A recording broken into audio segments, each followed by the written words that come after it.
warahmatullahi wabarakatuh. Selamat datang di channel saya Arlene Yuanita. Siang ini kita mau ngobrol dengan 3 dokter spesialis anak. Mereka semua dokter cewek. Nah, saya dapat info bahwa salah satu di antara dokter ini pinter nyanyi nembangin Jawa, dan ada juga yang pinter menari. Coba nanti kita minta dia tampil ya, semoga nggak malu ya dan nggak malu-maluin. Oke, kita udah janjian siang ini di rumahnya Dr. Hanif Kristiorini. Oke, kita ke sana ya.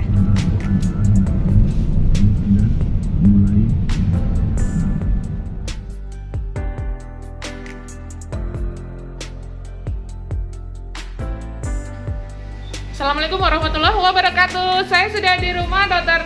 Hanif Kristiorini, MK spesialis anak. Dokter spesialis anak, udah punya anak 2 dan masih seperti anak-anak, guys. Yang kedua adalah Dr. Ernawati Sugianto, MSc spesialis anak. Nah, kita kayak anak-anak nih di sini nih, lihat nih banyak mainan. Yang ketiga ada anak-anak, kenalkan Mbak Ara. Calon dokter spesialis anak juga kah? Amin. Udah kenal ya guys, yang sana Dokter Handayani MSc spesialis anak. Itu Alisa ya guys. Umur berapa Bun? Umur 2,5.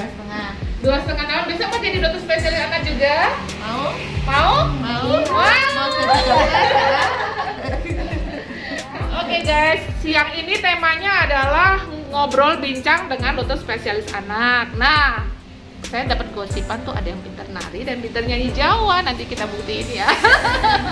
Tapi by the way nih, aku pengen tahu nih, dulu dokter berdua ini, apa cita-citanya dulu memang benar jadi dokter atau pengen jadi chef atau jadi apa gitu? Pengen jadi penari, pengen jadi seniman Jawa. Itu backgroundnya apa? Ayah ibunya seniman? Nggak ada. Enggak ada. Berarti nyeleneh. Apa eyang-eyangnya dulu seniman? Bukan. Enggak juga. Kenapa tertarik dengan seni? Gimana ya? Enggak sih, secara ini aja, maksudnya tiba-tiba dari kecil emang seneng. Dulu kan waktu kecil zamannya angkatan saya mungkin kayak sering nonton Aneka Ria Safari. Itu Aneka Ria anak-anak. Aneka Ria. Ketahuan kan umurnya berapa? Iya gitu. Terus Aneka Ria anak-anak kalau minggu itu sore. penampilan budaya banyak ya. Pas gitu tuh saya tuh tertarik gitu. Terus ada yang nari-nari gitu-gitu, terus jadinya pengen belajarnya dari situ. Oh gitu. Belajar dari situ, nari-nari sendiri, belajar gitu. Ikut kursus juga les? Enggak les secara khusus. Jadi belajar sendiri. Pas awal memang belajar sendiri, terus pas udah SD ikut ekskul. Udah ikut gitu. ekskul, SMP ikut ekskul, SMA ikut ekskul. Jadi nggak ada guru les khusus, nggak Jadi ikut. saya gimana nih? Kecewa nggak sih jadi dokter spesialis anak yang kesasar ini? Profesi yang tertukar guys. Enggak sih. Iya, happy aja.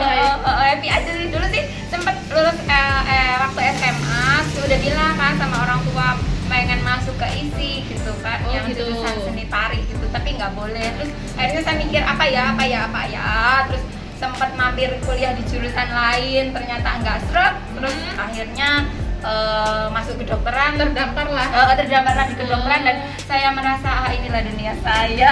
Gitu guys ceritanya. Padahal aku tahu lah backgroundnya sebetulnya. Kalau dia masuk ISI itu nggak mau dibiayai orang tuanya. Kayak dokter Twida loh.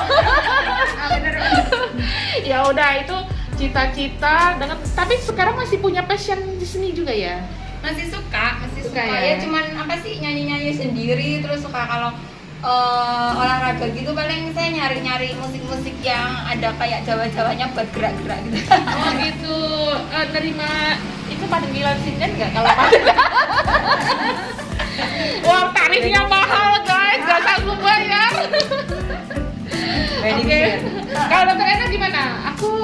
Ini beliau ini tomboy guys. Jadi dulu cita-citanya sebetulnya mesti teknik. Enggak juga. Apa? Cita-citanya labil. Jadi waktu kecil tuh pengennya jadi guru. Kenapa?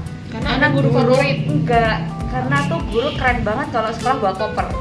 Jadi cuma karena pengen pergi bawa koper gitu. Kalau bawa koper tuh anak-anak sekolahnya mereknya Apollo sama Presiden. Tapi zaman kita SD tuh keren banget nih guru-guru pergi bawa koper gitu. Jadi pengen jadi guru pernah. Terus pengen jadi fotografer. olahraga. Biar apa? Biar kalau nonton sepak bola bisa depan sendiri gitu. Oh gitu. Labil. Lucu tapi ya. nggak ada jadi dokter sama sekali, nggak ada. Jadi nggak ada niat. Jadi nggak ada niat. terdampar juga ceritanya. Terdampar juga. Oke. Berarti di kedokteran banyak yang terdampar. Banyak yang profesi yang tertukar. Bener, ya hampir semuanya terdampar. Oh gitu ya, mendadak dokter guys. Oke, itu jadi terus nggak tercapai. Terus sekarang masih mengikuti hobi-hobinya itu nggak? Hobinya nih ya, hobinya apa? Nah, kalau cita-cita sama hobi beda banget sih. Kalau Oh, iya? hobinya sekarang, kalau dulu hobinya free dive, gitu, jalan-jalan, gitu. Sekarang nggak bisa dilakukan dua-duanya selama pandemi. Tahu free dive? Itu nyemplung, nggak naik-naik. Itu kayak batu banget ya. Jadi kalau kita yang biasa-biasa standar kayak aku tuh ketemu air tuh main keceh toh. Kalau anak-anak saya bisa renang, mereka renang. Kalau dia nih nyemplung ke dalam, nyari ikan Nemo ya. Ya, Oke, dulu jadi aku tahu beliau ini punya hobi diving, gak pakai alat tuh kayak orang pantai asli deh, pokoknya gak pakai oksigen bantuan segala macam. Ada foto dia tuh dekat hiu guys. Lah, ini foto dimodif atau gimana nih? Ternyata beneran ya? Itu di mana itu? beneran. Itu di Gorontalo. Jadi waktu itu pas jalan lewat ngecek kan di Gorontalo nih apa sih yang istimewa gitu. Kebetulan pas musimnya whale shark. Oh, Whale sharknya gitu. lagi lewat Jinak gitu. ya? Kalau di orang sana bilang Bromo Bintang. Jadi pas lagi lewat ya udah kita nginep. Ya udah Gitu. gitu. Jadi Terus? foto deh. Padahal Dokter Ena adalah kelahiran Wonosobo ya. Ya, jauh dari laut. Jauh dari laut, kolam renang aja cuma ada Doremi, adanya Blumbang. Nah, ini nih aku agak aneh nih, kenapa dia membelot dari kegunungan menjadi kelautan gitu? Kenapa kenal laut kapan itu? Terus jadi Kenal. cinta mati. Kenal laut itu lulus jadi dokter kan sih tugas di Flores. Nah di Flores itu kan lautnya indah sekali. Iya. Waktu itu sih baru nggak bisa berenang sebenarnya. Jadi snorkeling karena snorkeling lama-lama bisa berenang gitu. Setelah dari Flores sekolah spesialis, tugasnya di Halmahera di Maluku Utara. Itu juga lautnya indah banget gitu. Nah itu belajar free dive. Kalau diving agak susah karena di tempat saya kan jauh dari kita nggak punya alat gitu, terus jauh dari dive center gitu. Jadinya free dive, belajar dari anak lokal, diajarin. Ada tekniknya sih sebenarnya, diajarin juga. Gitu. Kita pindah posisi kak ini. Nah? Oke, kita tadi di teras dan kita harus mengungsi karena hujan deras. Jadi kita masuk studio mininya punya Dokter Hani nih. Dan guys, padahal tadi di sana saya mau mamerin Dokter Hani itu hobi tanam kembang, anggrek, Ya anggrek. dan keladi-keladian aglonema. Oke, bisa dilanjut tuh, gimana tadi tuh? Kenapa bisa hobi anggrek? Oh, Karena kan, kaktus juga hobi ya? ada kaktus, tapi kalau kaktusnya tuh paling kaktus yang nggak ada durinya, kaktus oboy yang nggak ada durinya. Soalnya iya, iya. kita takutnya kalau pas ada anak-anak atau apa terus kena durinya, jadi mendingan kita tuh bunga-bunganya tanamannya yang nggak suka yang pakai duri. Oh gitu. Iya. Kalau awal merawat anggrek sih awalnya dari coba-coba. Beli satu yang jenis dendrobium. Yang gampang punya. Ya, ya gampang. Pokoknya yang perawatannya nggak terlalu rumit. Ternyata bagus. Terus dia berbunga. Terus kan seneng tuh saya. Beli Iya, lagi. banyak deh. Beli satu lagi terus beli jenis lain yang anggrek bilang. Nah akhirnya ya udah jadi banyak. Jadi banyak ya? Oh. Dijual juga kan? Belum. Ya nanti mungkin ya. Mungkin kedepannya jadi pengusaha bukan anggrek dengan Dokter Hani. Ya udah. Jadi tadi kita mau mamerin kembangnya dia cantik-cantik. Tadi tuh beli udah jadi, apa kamu beli dari bibit kecil gitu? Oh enggak, itu kan awalnya dari kecil, jadi kayak anggrek yang baru seedling ya, seedling, terus ada yang anggrek remaja. Nah itu nanti dirawat, disiram, dipupukin seminggu sekali, terus nanti 6 bulan 1 tahun berbunga. Oh gitu. Tapi ya ada sih, tapi nggak banyak yang belinya udah gede. Cuman kayaknya rasanya beda ya, Beda maksudnya ya? rawat dari kecil. terus Dari ya, bayi itu lebih tulasnya lebih dalam ya. Terus rasanya tuh kita puas tiap hari tuh ditengokin, tunasnya muncul 1, ada bakal bunganya, wih. Begitu ya. Jadi itu ternyata rahasianya, katanya dokter Ronald itu harus sering dinyanyikan. Nyanyiin. Kalau tentunya dibentakin. Gimana kamu nggak punya? Karena suka diajak ngomong terus sama dinyanyiin kan terus sukanya nembang Jawa, nyanyi Gitu. Jawa. Ya udah sambil rengeng-rengeng sambil nyiramin tanaman. Oh gitu. Oke, ini tadi ngelanjutin dokter Erman nih. Beliau yang tomboy tapi menjadi dokter anak.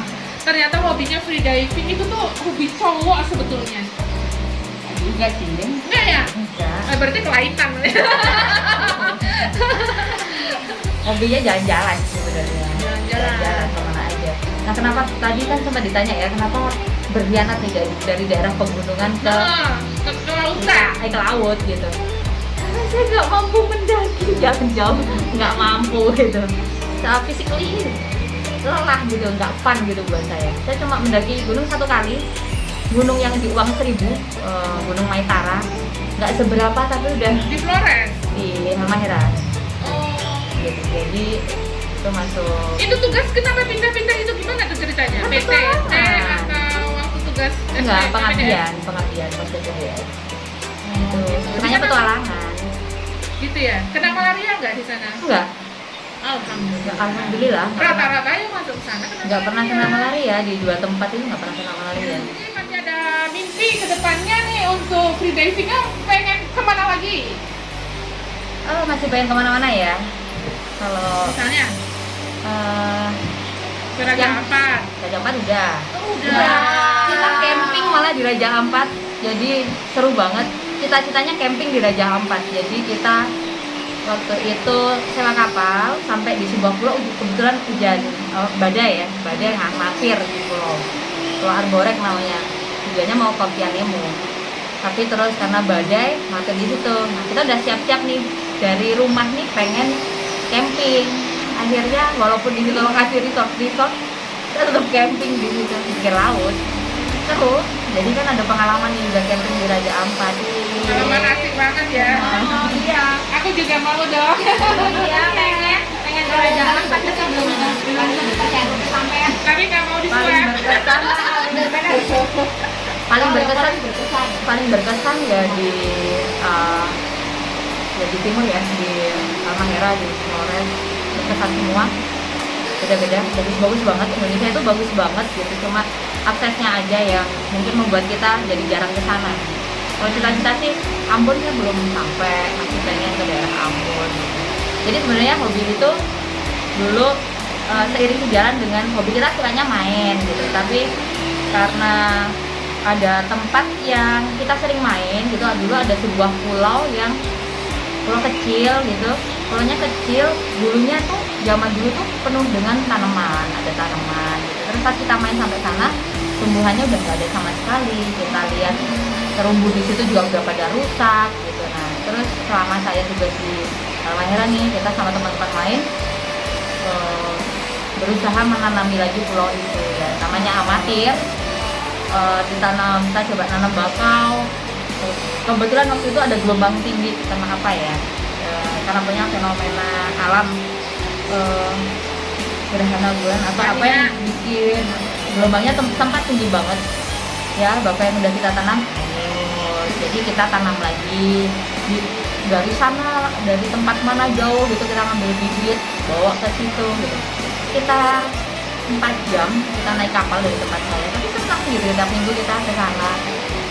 Walaupun sampai saya selesai tugas di sana belum tumbuh tuh tanamannya, tapi ada usahanya dan alhamdulillah sih sekarang diteruskan oleh remaja di sana untuk berusaha menanami kembali. Kita juga berusaha menyetop orang-orang di sana masih ngambil terumbu karang untuk membangun rumah gitu. Kita berusaha menyadarkan bahwa terumbu itu tumbuh 1 cm aja butuh 1 tahun gitu. Kalau diambil kan kasihan sekali. 1 tahun gitu. ya. Oke, besok kita usulkan beliau menjadi duta lingkungan hidup, guys.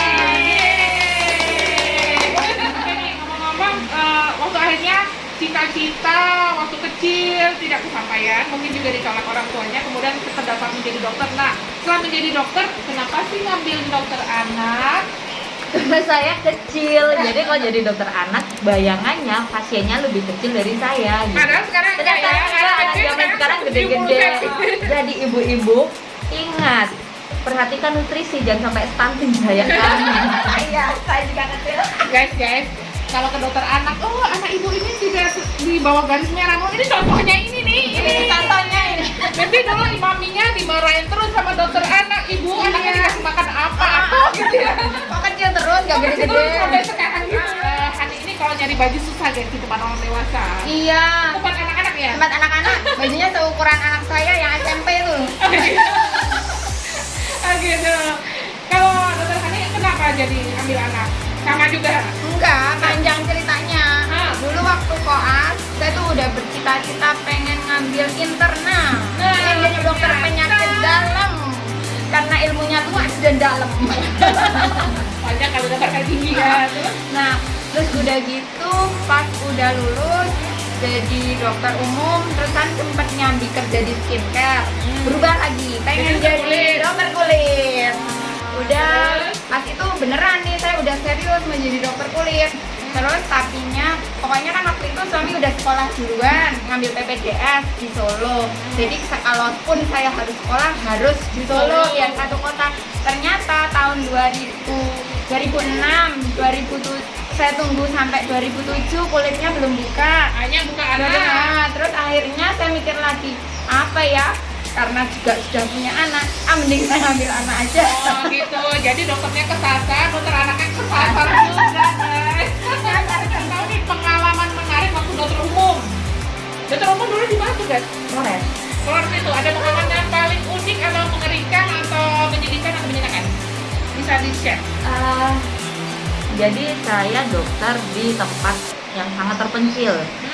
Jadi di sana nggak ada listrik. Di mana itu? Di Flores, di Sikam. Sika. Kabupaten Tahu Sika. Maumere yang dulu kena tsunami pertama kali di Indonesia, di mana ada satu pulau yang hilang, Pulau Babi namanya, di situ sempat hilang waktu tsunami. Terus sudah muncul lagi sih sekarang. Nah di situ, maksudnya saya di daerah situ Kabupaten Sika. Di Maumere, nggak di Maumerenya sih, Maumere ibu kotanya ya. Saya ada di daerah yang sangat terpencil. Nggak ada air, ada listrik. Dulu saya ke sana tahun 2007. 2007 tidak ada listrik, camping terus berarti. 2007 nggak ada listrik, nggak ada air. Terus aspal itu terakhir di aspal tahun 80. Jadi bisa dibayangkan kan jalanannya kayak apa. Ya yang berkesan ya mau ngerubut susah. Saya pernah seorang diri tahun baru udah ngumpul nih sama teman-teman, dilaporin ada kecelakaan satu truk. Jadi angkutan umumnya tuh By the way, ini dokter puskesmasnya ada berapa? satu. Sendirian. Iya. Maghrib Ya, terus hujan deras lagi. Wah, ada kecelakaan satu truk. Jadi angkutannya tuh bukan bis, nggak ada, pakai truk. Jadi, truk. Kita duduk di truk, isinya ya manusia, hewan, babi, kambing, terus dijual ya. buah-buah gitu. Itu 40 korban, ada korban meninggal juga. Sendiri. Yang sendiri dibantu perawat, dan jaraknya jauh 2 jam lah dari tempat saya tinggal. Mau minta tolong sulit sekali kan waktu itu. Jadi waktu nggak pegang HP ya? HP-nya nggak dipakai berarti ya? nggak ada sinyal. Nggak ada sinyal, nggak ada listrik, karena dicolok di hidung. Listrik ada, cuma nyalanya misalnya berapa jam, itu sehari 2 jam. Oke, kalau dokter Hani di mana dulu waktu jadi dokter umum? Saya sih maksudnya nggak yang berpetualang seperti dokter Erna. Saya cuma di situ-situ aja. Saya di Solo, di rumah sakit Maju Songo di Solo, tapi agak pinggiran. Tapi kan masih enak di kota, di Jawa. Fasilitas banyak. Fasilitas banyak. Jalan gampang. Jadi nggak menemui kayak yang kesulitan merujuk, terus yang Dokter Hani kelahiran mana sih? saya Nah. Batang. Batam. Kalau Pantura. Iya, ya. Dia dekat Alas Roban itu. Saya pinggir alas itu rumahnya. Itu pikir alas ya. Jangan-jangan ini demi Preman jiwa. Alas Roban. Iya, ya. Saya tuh pinggir Alas Roban. Jadi kesimpulannya kan aku gak ada pengalaman yang asik gitu. Ya gitu-gituan cuma Kayak Pak Satrio kakak. kan kakak kelas saya. Oh, gitu gitu di kampus. Kamu Bikin vlog. bikin vlog waktu koas gitu kan sama kakak kelas saya di kelasnya ketemu terus gitu terus akhirnya ya udah. Iya. Nah sekarang kalau pengalaman jadi dokter anak, tadi dulu ada yang paling berkesan nggak sih? Apa ya berkesan saya jadi dokter anak juga pas lulus nggak pernah kayak yang terpencil juga. Cuman saya tuh ya apa ya kalau yang berkesan ya mungkin agak anyel sedikit gitu tuh karena saya kecil ya. Jadi orang bilang dokternya mana sih? Saya dokternya ini kecil banget gitu ya. Enggak suka gini ada ibu-ibu tuh kan yang suka dia tuh udah yang anak ketiga anak keempat gitu kan suka tapi menyusuinya belum bener gitu kan terus kan suka tak kasih tahu gitu ibu posisinya begini ibu harus begini begitu terus dia tuh nganggapnya saya tuh masih kecil terus malah dikiranya saya belum punya anak jadi dia tuh gini ya itu kan teorinya bu dokter gitu emang bu dokter udah punya anak bu dokter pasti masih muda belum punya anak katanya ya alhamdulillah bu saya masih muda tapi anak saya sudah SMP gitu. Sambil makan jawabnya ya. Padahal si ibu yang ini Awalnya SD. umurnya ya sama lah dia sekitar 40-an udah 42 Ya. suka digituin Itu ya jadi nggak terima yang mentang-mentang kecil terus dibilang dokternya kok anak-anak sih gitu. masih Dokter kecil anak kok anak-anak gitu. Kalau pengalaman kasus-kasus ada yang seru banget kayak waktu di treatment kok wow itu kayak ajaib aja ternyata mereka bisa survive seperti itu. sih ada beberapa misalnya kayak yang apa sih misalnya udah awalnya sih udah edukasi jelek misalnya kan pneumonia yang udah kayak ya udah ya mengarah ke gagal nafas terus mau dirujuk nggak mau gitu terus ada beberapa alasan akhirnya nggak mau dirujuk akhirnya terpaksa dirawat di sini udah sepsis ya udahlah pokoknya saya terima aja di sini dengan ini seadanya pak ini butuh nanti takutnya kalau nafasnya makin jelek harus pakai alat bantu nafas yang di sini nggak mau katanya oh ya sudah ini terima pasrah tapi malah ujung-ujungnya baik itu ada alhamdulillah itu sih senang banget kalau kayak gitu Ya. Jadi guys, kalau kita sebagai dokter, ada pasien kita rawat itu prognosisnya tuh jelek banget. Ibaratnya harapan hidup di bawah 5%, tapi ternyata survive tuh luar biasa sukanya ya. Seneng banget. Dan mungkin terngiang-ngiang, ih dulu pernah kasus kayak gini. Kalau dokter Ena gimana pengalamannya? Pengalamannya saya waktu dokter anak nih dokter anak itu tugasnya lagi-lagi di tempat terpencil. Karena kita Yang biasa. berapa bulan tuh waktu itu? Oh, 3 tahun lebih, hampir 4 tahun tahun. ya, lama ya? Hampir 4 tahun. Jadi tempat saya sangat terpencil, sempat ngalamin yang listrik nyalanya juga cuma 6 jam. Jadi alat-alat yang kita punya tuh gampang rusak, ventilator gampang rusak, gitu. Sifat juga gampang rusak, gitu. Karena listriknya kan nggak stabil. Terus kalau mau rujuk 2 jam darat, masih 1 jam nyebrang laut. Jadi Belum mikirnya kalau banyak ombak ya. tinggi, jadi itu membuat harus lebih kreatif. Ya, dan dengan kondisi yang sangat terpencil itu pernah sih dapat kembar 3. Waduh. Tapi Kecil-kecil selamat banget, tuh. survive semua sampai sekarang masih dikirimin fotonya gitu. Kalau ada yang ketemu gitu, ngirimin selalu yang deket saya gitu. Jadi pasti yang ketemu ngirim foto ke saya. namanya dibikin sama nggak Enggak. nama bayinya kan Dapat bayi lahir 6 kilo. Wow, giant baby. Ya, gede banget. Ibunya DM. Ibunya nggak DM, cuma berat badannya memang Calon DM. lebih dari Calon 100 kilo lebih. Waduh, itu masih hampir nggak kelihatan ya. Nggak kelihatan. Jadi luar biasa sih pengalamannya, mungkin dengan apa fasilitas yang ada harus lebih kreatif dulu. Sifatnya kan sering rusak kan ya, karena kondisi listrik yang nggak stabil. Kita masih pakai oksigen gitu di sorry.